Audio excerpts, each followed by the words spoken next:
Welcome to Jethro's Garage. Hey, I've got a little clip here and I'm trying to explain a little bit on how to adjust the rocker arms on cams. It's a little obscure, but obscure is not the right word for it. I'm talking about in this video what the cam looks like so we can better understand all these ways we've been told on how to adjust cams. There's bottom line, you're supposed to turn your engine over until your exhaust is starting to raise, and then you know that your intake is all the way down. And then you adjust it. You tighten it up until you can barely turn your push rod. You can't pull it up and down.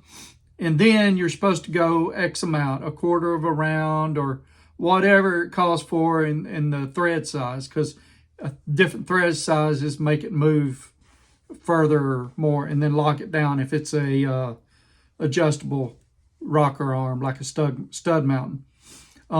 If it's not adjustable and it's a pedestal mount, you'll work it different.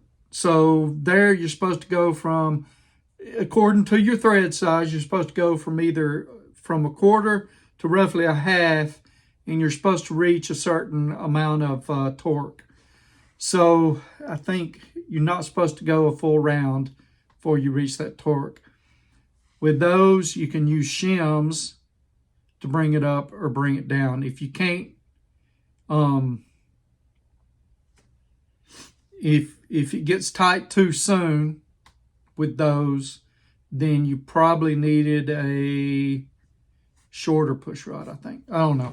Anyway, I wasn't prepared to talk about that, but this is looking at it from the cam's perspective, okay? So what I'm showing you here is the heel of the cam and the top of the cam, the most lift. Now, when you're doing this with a high performance cam, you can't always say, okay, well, I'm going to adjust my exhaust when my intake starts going up because of overlap. And on some more high performance, you still may be closing on your exhaust as the intake starts coming up, because they're using dadgummit, what is it? They're using the effect of the exhaust coming out to pull gas in, or gas and air mixture. Your gas and air mixture, I forget what it's called, but anyway, there's a scientific name for it. Anyway, so with that one, you got to go with what is it? Go to your intake starting to close, and you'll know that you're good. But watch this, and it'll show you a little bit of the perspective on what the cam looks like and give you a better explanation of it. Something else to think about. The quarter round or all of that is just, what's the word? And we're not talking about solid, because solid you would go by lash. But a quarter round is just really an estimate. What that's telling you is how much lifter preload. On hydraulic lifters, you need lifter preload. Pretty much your hydraulic lifters are working as sort of a shock absorber to take the shock of, the up and down motion and everything. Smoother, quieter valve train. That lifter preload, according to what lifters you have and whether they're high performance or not, could be less. I think the recommended is from 20 to 60 thousandths lifter preload.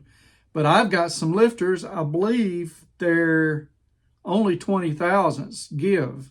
Like, I could be wrong on that. It's a set of Morel, something like that. Link bar lifters. They're short travel, okay? They're short travel.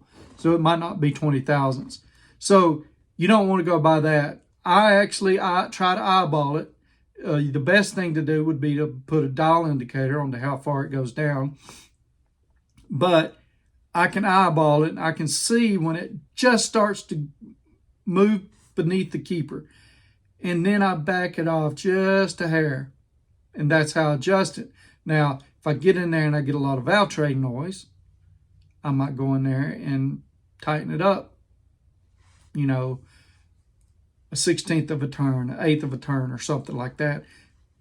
You got to understand, you got to have your lift rally open for this to be able to seat it like that.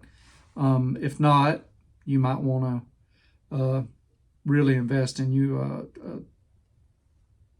a gauge to tell you how much that's went down. That's all for now. Watch this little short video, and hopefully the explanation was okay. Y'all take care. So this is a cam lobe. The bottom here, directly opposite, is the heel. This is the lowest point. So as the push rod is coming around, it's coming around and then it starts raising. Gets to the pinnacle and then goes back down. All the way to the heel. They're trying to get you on the very lowest point to set it there, because you don't want to adjust it on the very top point, because then you'll have too much slack. Okay? Now, here's my cam, and it's rotating this way. It's rotating this way. See, this is the exhaust valve. It's all the way up. See, you've got it on a low point on your intake. Now, not all cams are made equal, and if you try to do that with the intake starting to raise, you may or may not get what you're looking for. On this one you do, but sometimes we've got your intake is a little bit closer than this to your, okay, right here it would be raising. Sometimes this is closer. Hey, I appreciate y'all watching. I'm going to try to do a better video on this later, maybe with better diagrams and stuff, and really rehearse the proper terminology. It would help a lot. Y'all take care. Appreciate y'all watching. Click that like button and give me some comments. Am I wrong? Tell me I'm wrong, or maybe you just haven't seen it done that way. Y'all take care.